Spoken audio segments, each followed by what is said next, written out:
think we are all here. Maybe somebody will pop in the door and have a seat, but thank you so much for coming up here.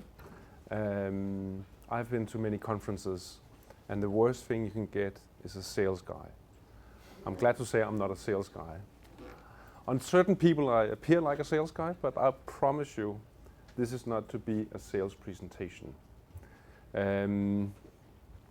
We have this beautiful bridge in KEEPIT that we keep reminding ourselves about, is that we all need to transform. We all need to use the modern tools. We all need to be agile. We all need to go faster than yesterday and tomorrow even faster than today. It's a never-ending story.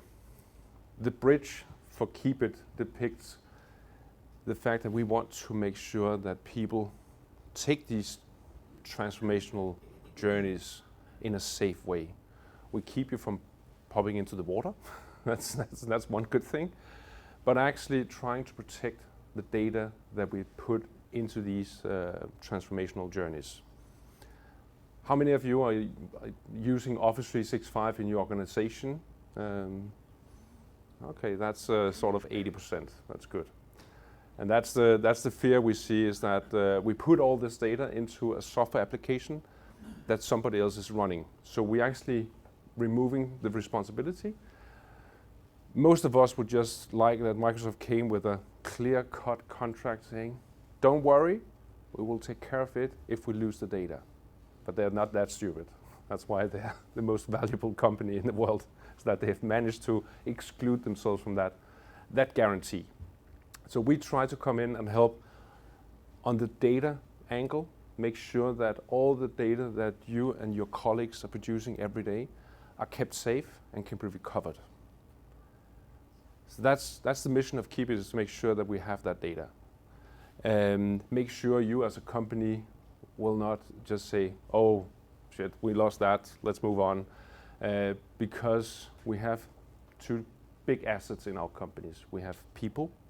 It's very difficult to back up people, but the data part we can back up and make sure that people feel confident that the work that they produce is actually kept safe from any of the discouraging events that we see in Microsoft. Just today we saw another effect on Office 365 being exposing itself because it's a software solution. Of course, errors will happen there. So we need to take care of the data. We need to understand that Microsoft is not going to take the full responsibility. We have a shared responsibility. So who better to talk about the thinking going behind when moving to Office 365 than a real customer? And we have a very dear customer of ours, Oxford University Innovation Lab. It's actually I call it the venture fund of Oxford University, building out a lot of interesting companies. I think one of the most valuable one was $170 million pounds in valuation. So a lot of students can actually live of that proceeds that Oxford University is actually producing through this professional arm. So Lasse, I'm very happy that you're here and to talk about the journey that you took and some of the decisions about the data that you put into the cloud and how you see KEEPIT fit that purpose. And please, Lasse can take all the time. I don't need to show you all the different salesy slides because we can always meet at the booth and talk a bit about more how KEEPIT fits your needs, if that's what you'd like. So please, Lasse. And do me a favor, ask all the questions you want to Lasse. Thanks very much. Right, it's all in the pocket. Very smart. A clicker, well that's useful. Right, so thank you very much for coming, guys. I'm here as a real-life user, IT manager. I'll tell you a little bit about what we do. I will show you some screenshots I've taken from our use of KEEPIT, so it's real data, it's our data. And I'm happy to explain to you why I selected KEEPIT and our background. And then, Q&As after that for sure. And also if there's something in between, just put your hand up and shout. But there's definitely opportunity afterwards. So first of all, I'm from this. This is Oxford University Innovation Limited. It's a limited company, 100% owned by Oxford University. The reason we are a limited company is kind of to protect the university in case of lawsuits and that kind of stuff. What we do is we deal with all the IP. So somebody makes some kind of cancer drug or a really clever mousetrap, we might patent it. That's something we use called tech transfer managers, so they work together with academia. So in our neck of the woods, I got about 60 people that got multiple doctor's degrees in goodness knows what, because they have to deal with everything the university deals with and need to be able to understand that and help to transform that into a patent, for example. And if it's really good, then we might create a spin-out company, and we put that together with some investment, and we find a CEO and so on, because the person that maybe have invented something might not be the best person to do those things. And so we spin out companies, and it sort of helps the British economy for sure. That's the vision, and you can see there's everything there from self-driving cars to goodness knows what else. Also, a lot of AI is very hot these days, especially AI and things like medical sciences and stuff like that is quite key. So we help the university to expand itself and reach beyond. We also help university academia to go out and do contracts with other companies, either as expert witnesses, for example, or it could be that they go and help do a specific discovery together with a company somewhere. So we deal with all the contracts, make sure that when they go out, they have a good contract in their hand, and they can do it nice and proper. And as Paul has mentioned, you know, the university, when we do a spin-out company, does have a stake in that spin-out company, the initial seed funds, and now and then we get a reasonable bonus of return, even if there is multiple seed funds after that and investments and so on. This is me. I became old at some point, and I have some experience behind me. I've worked for various companies. I've done my fair share of backups, disaster recovery, whether it was Novell NetWare or NT servers.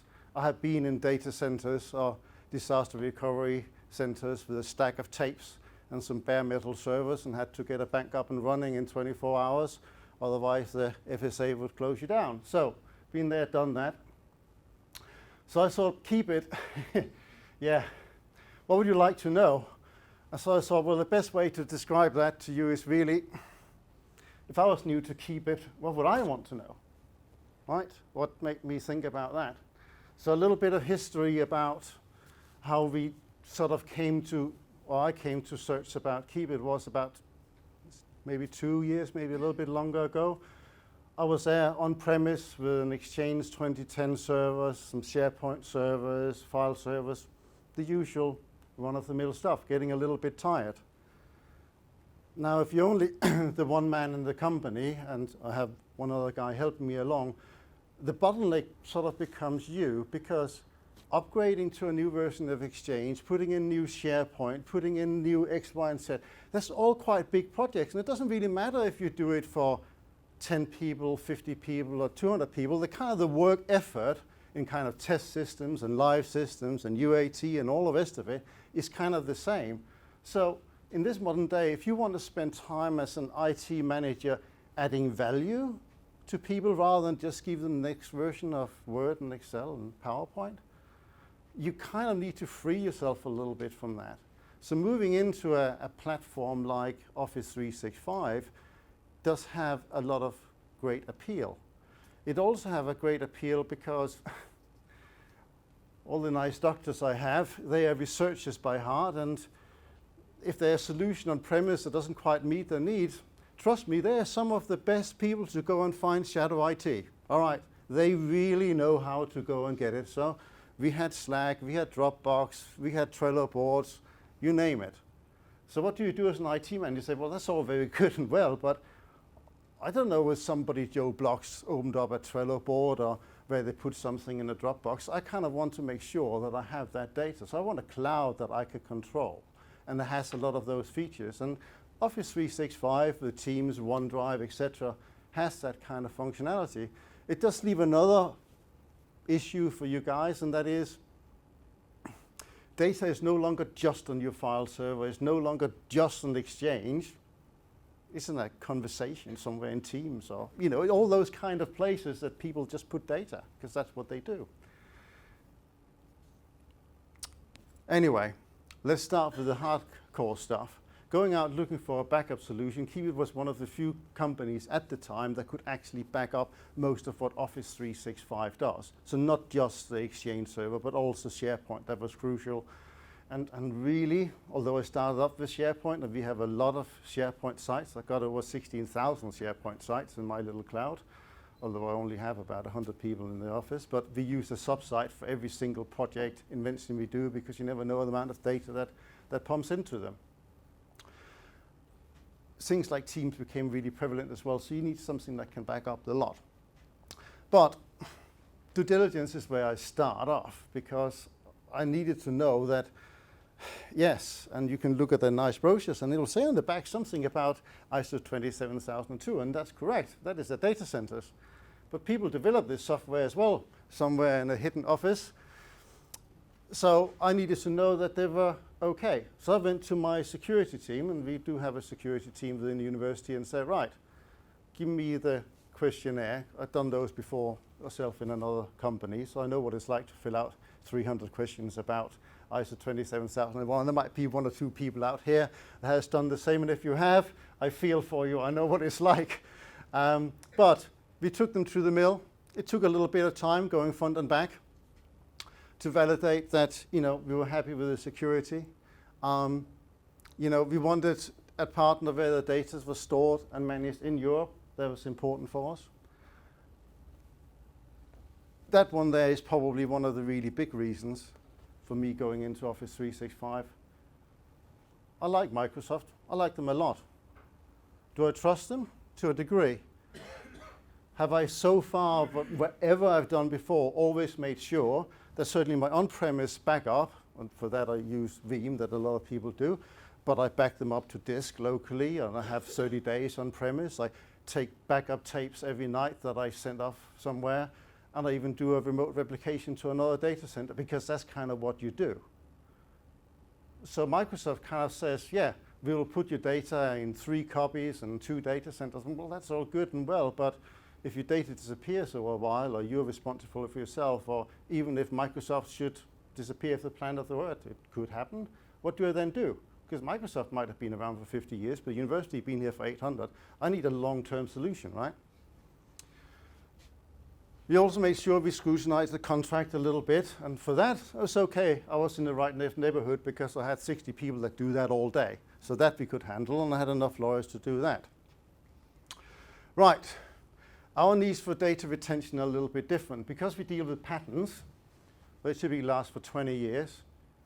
They can be attacked 12 years after that, and plus another year just for good measure. So I need something where I can have retention for 33 years. And quite often, the tech transfer manager that did the initial deal will not be the one that deals with the patent at its end of the lifetime, right? There's a long period of time. And the easiest way to copy something that is patented is actually to attack the patent itself. That sort of makes sense, right? If I made something that's really good, well, if I can say it's not really a patent at all, bingo, I can copy it. Initial email exchanges, conversations, very form is often what is gone back to be looked at in those kind of cases. So I need to capture that really early communication between people. And yes, there is forms and IP, this, that, and the other, that deals with that as well. But that's important, we need it. And KEEPIT was one of the companies that said, yeah, you want 33 years, we'll give you 35. And I said, that works for me.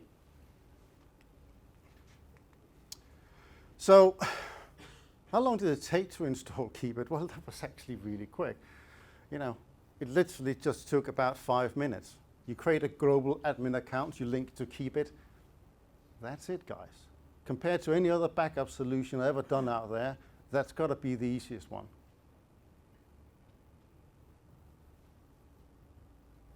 When we put it in first, I spent the next couple of months checking things, as you do as an IT manager, until I eventually got bored.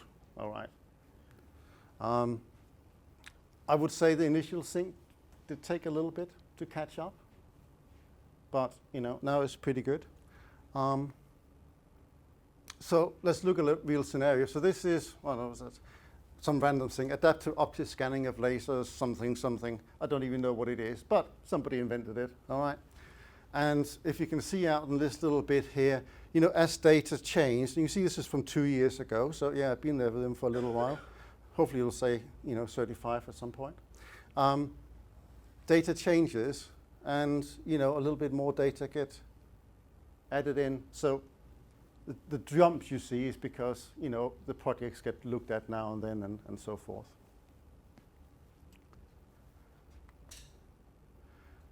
I'm running a project at the moment, and we're using Microsoft Teams for that. We're an external partner. So I went in and said, okay, I'll have a little look at that. So things like conversations we had, they're there. And if I look at, when did they get backed up, you can see it's pretty much just every day they get backed up.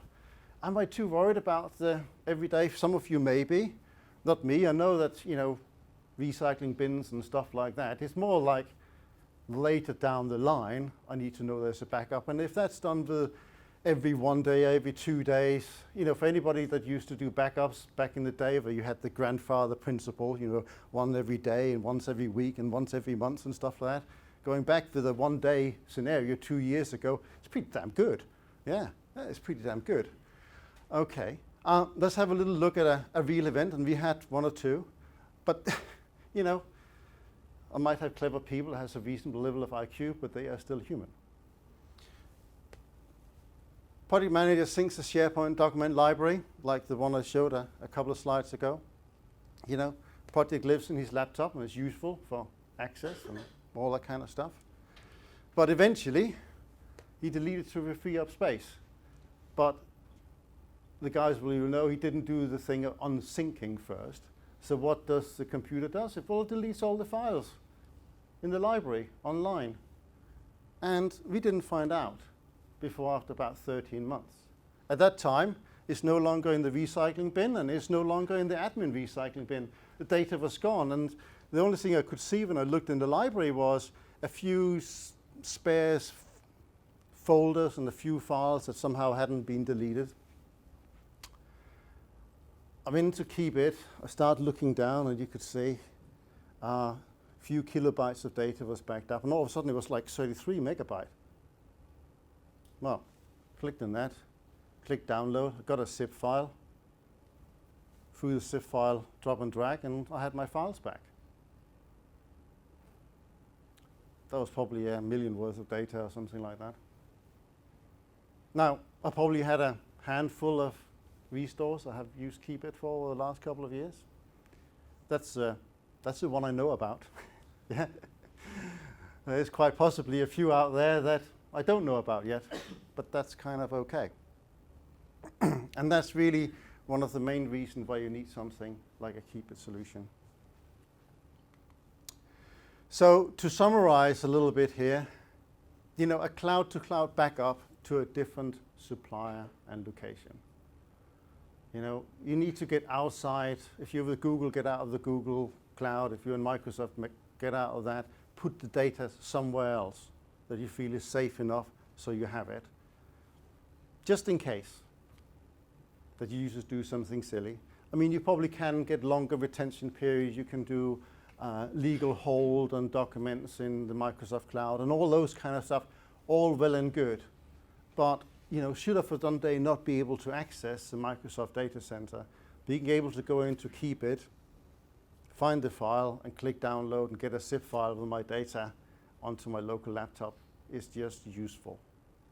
Yeah, and I wouldn't really have wanted to go in to a cloud solution without having some way of backing it up.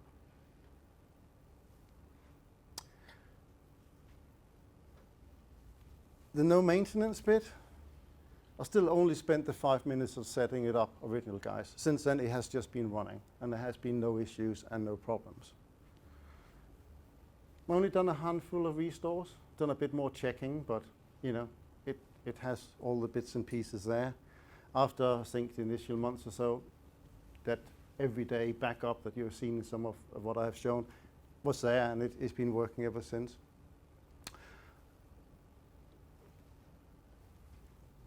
These 365 backups, so I just started a project to put in Dynamics 365 because now I don't have to think about the next version of Word and Excel. I can actually use my time on something maybe a little bit more meaningful for the company and look at improving our processes and stuff like that. So we don't do Dynamics just for names and addresses, although it does that pretty well.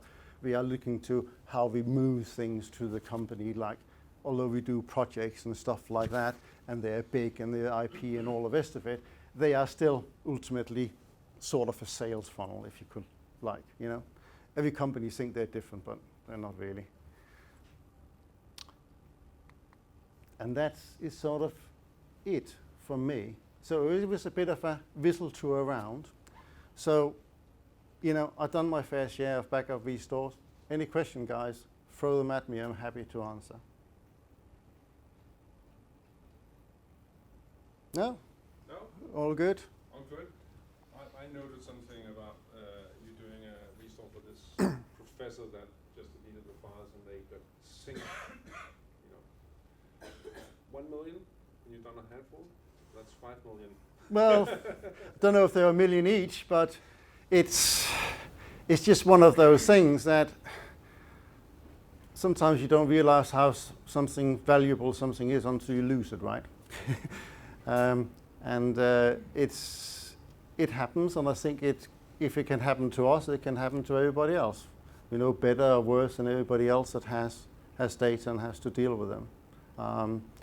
You know, we still do our on-premise backup for our on-premise stuff, but most of our data now are in the cloud. So I need to protect it. I need to protect it for a long time as people come and go, because not many people stay in one company for 35 years, right? So it needs to be there.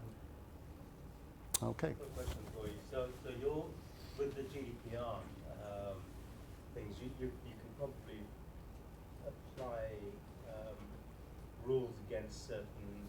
So let's talk about GDPR for. I mean, it's a good question. So you can keep data if you've got legitimate interest, right?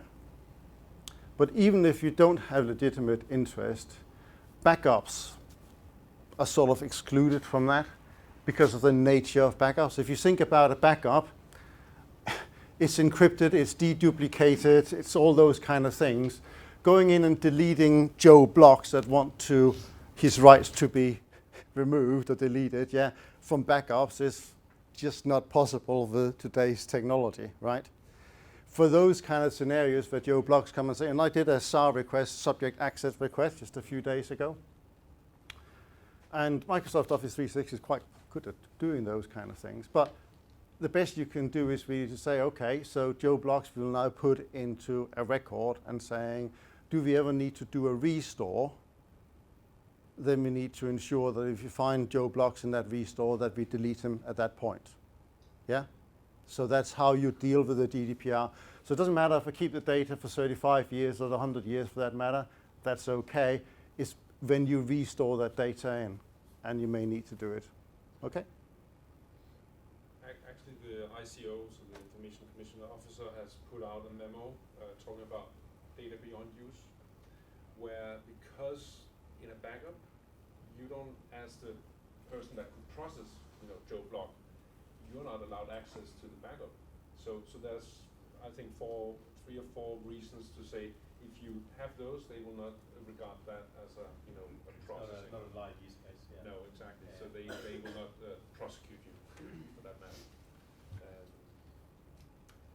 I think one of the interesting part is that you have this retention of 35 years. Yeah. So how much thought have you put into KEEPIT being tamper-proofed? Being what, sorry? Tamper-proofed. Tamper-proofed. Well, we did the security sort of questionnaire, and then I sort of relied on that. I think, it's. I know you're using some blockchain technology, and that's probably as good as we can get these days. Give it a couple of years and a bit of AI, it'd be a different situation, but for now, that works for us. You still have to have these islands where you put data. And I think actually if I look at where my data is most insecure, it's probably in my computer room, out of every place, right?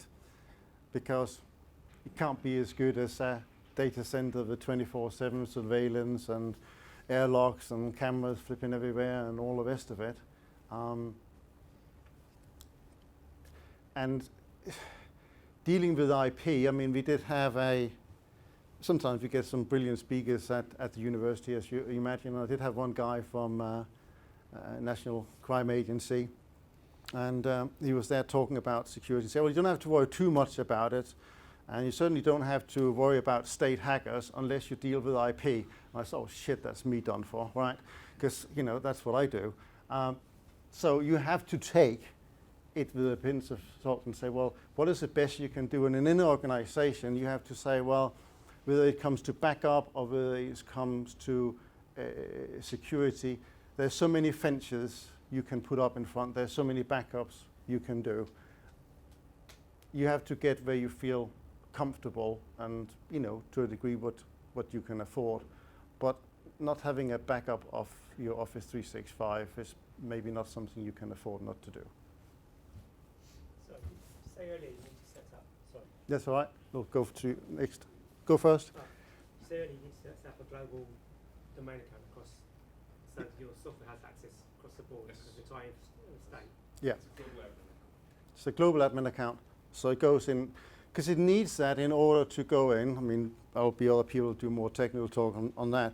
But essentially, you know, when I have another Microsoft Teams site, it takes a day or something like that, and there's another little person popping up in the members list, and that's my Office 365 KEEPIT account that binds itself into that to ensure that it can scrape everything up. So as you add to your estate, you create new SharePoint sites, and you probably create about 20 SharePoint sites a week or something like that.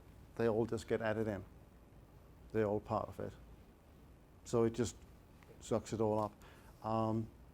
Sort of part of the beta trial of Dynamics 365 backups, because there was another concern going into that when perfectly these guys created a solution for it, and I installed it 3 days ago, and it's just been running, and it's gone in, and I had to give it a Dynamics license to the same account that I use, and the 4 Dynamics environments that I have are all in there.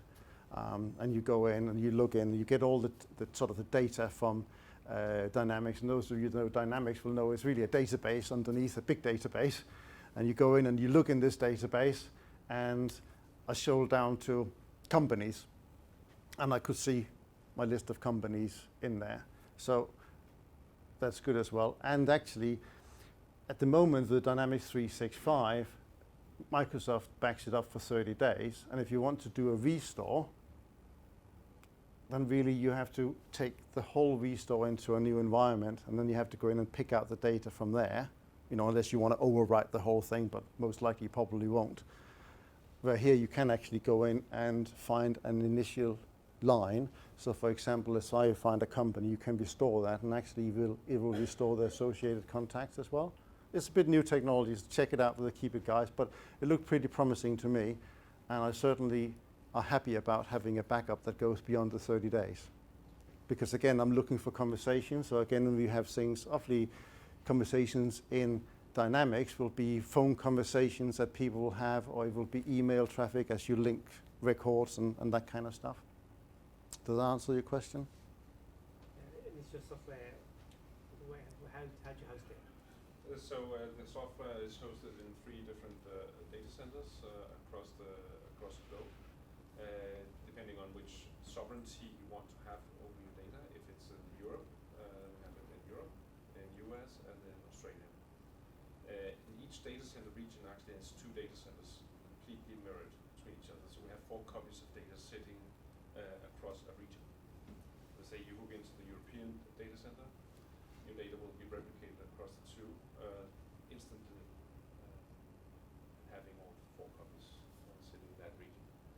have any exchange of data across the regions, not even the customer databases replicated. Right. Sorry, two questions. One is obviously the KEEPIT account that you mentioned that would then join your global admin sort of like SharePoint, etc. Is there a risk if that account gets compromised? How do you guys secure that from a KEEPIT perspective? Like, would you use things like MFA or? Use a really stupid long password. That's one thing. For the rest of my accounts, a lot of them, apart from sort of a what I call a break glass account that again is stupid long and only the CEO has it in a closed envelope in a safe somewhere. I use MFA on everything.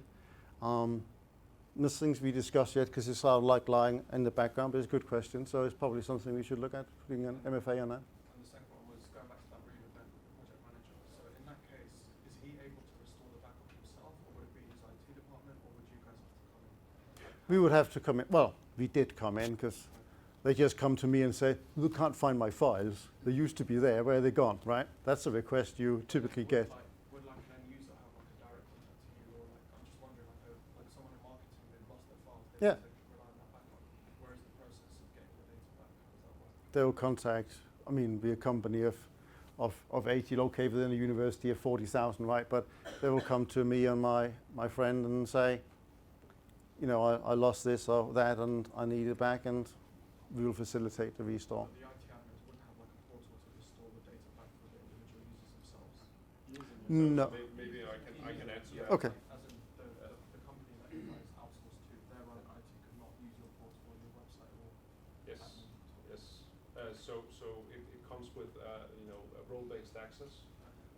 So if you have a support front support help desk, they can get access to certain functionalities. Maybe not be able to preview data, but they can help restoring. If it's more complicated and you need to preview data, then you can escalate it. So you can easily equip your first line support with those capabilities. One question, your charging structure, is it per user or Per seat. per seat? Yeah, so the license you pay for Microsoft. What? I was going to ask the same thing, how it's charged for. Okay, yeah, per seat.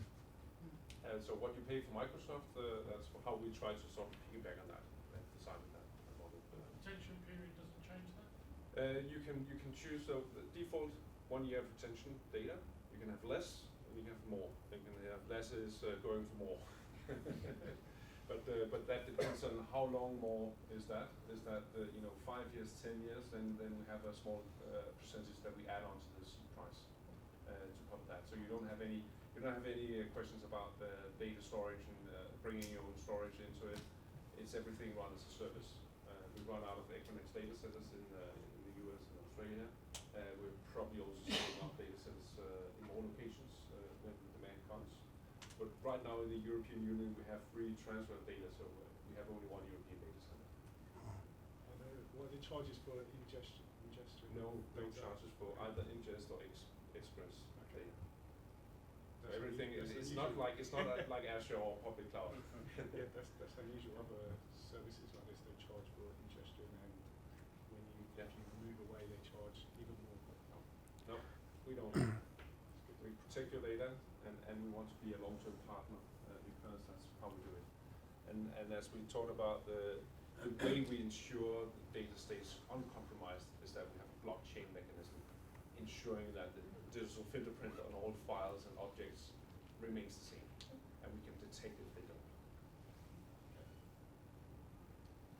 Otherwise, I think you made backup sound very boring. It is. I've been running a hosting company for 20 years. Backup is the most boring thing in everything. That's why we have Kinder Eggs at the booth. Come by, bring it home to kids, grandkids, etc.